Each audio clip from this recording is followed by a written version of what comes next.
Hello, and welcome to Cooking from Mars, with ingredients you don't have, utensils you can't afford, in a kitchen the size of your whole house. Just kidding, this is Necrolord. Today we're playing Neverwinter. I've been searching the internet, and I've realized that while there's some base videos about the profession system, there's not really a lot of how-to videos or guides to professions. So I'm going to try that today to kind of help make going through the professions a little easier for everybody else.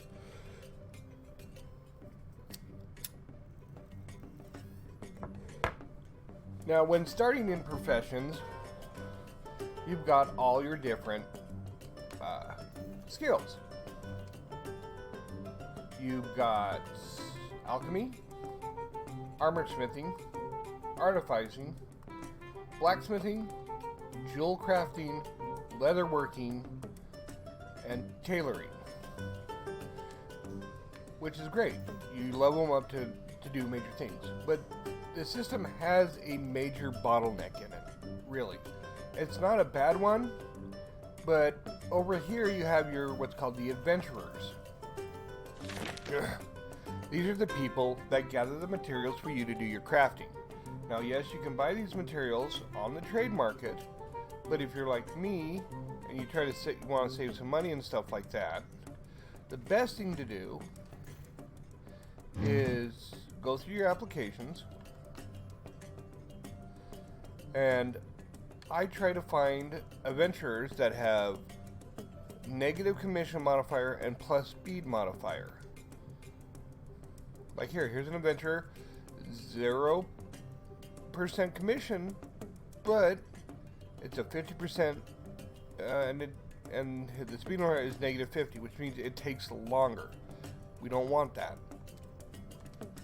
We want a plus speed modifier and a negative commission modifier.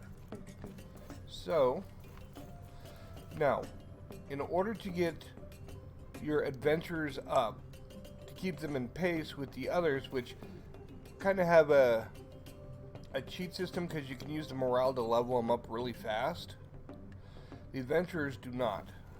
So what I've done, all my adventurers are level 70, is whenever I set them up for a system, and starting out, what I just kind of do is do all, and I start here with the core and the well, and I just spend a day kind of doing each one, or just gathering up all the materials, because you'll use them all eventually, depending on what you want. Now, when you choose an item, you need to choose an adventurer. Right here, this is my best one. He's 25% less, costs less for each job. He does it 75 times faster than everyone else. And here's the skill I like the most, Virtuoso. 25% chance to not consume the optional supplements at the start of a recipe. Why that's important is because to level these guys up fast, animal sinew. Me, I dug in, I bought all the legendary tools. As a supplement, I've got a few things here. This is gold for your adventurers, the training manuals. The purple one gives you 200 times the XP from each job. And with his ability, he only uses it 75% of the time, you can stretch these out quite a bit. You select it, you put it in there.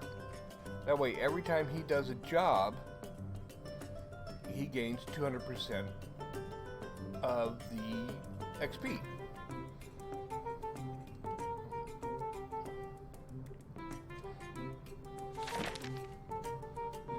I don't see if it says how much XP you get out of it. It doesn't. But each one of these levels gets you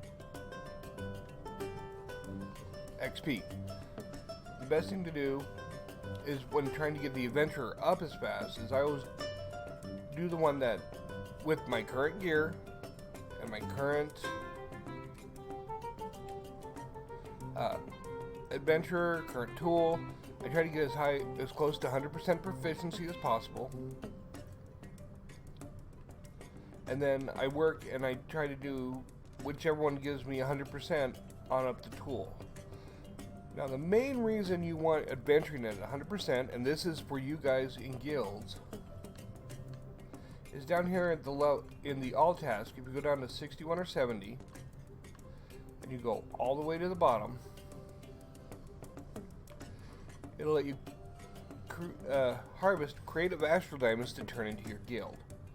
These are awesome. It means you're adding astral diamonds to your guild without actually having to pull them out of your own pocket. You're basically playing gold. See, my best one, 56 silver. And I have 100%, so I get +1. So instead of 2, it gives me 4.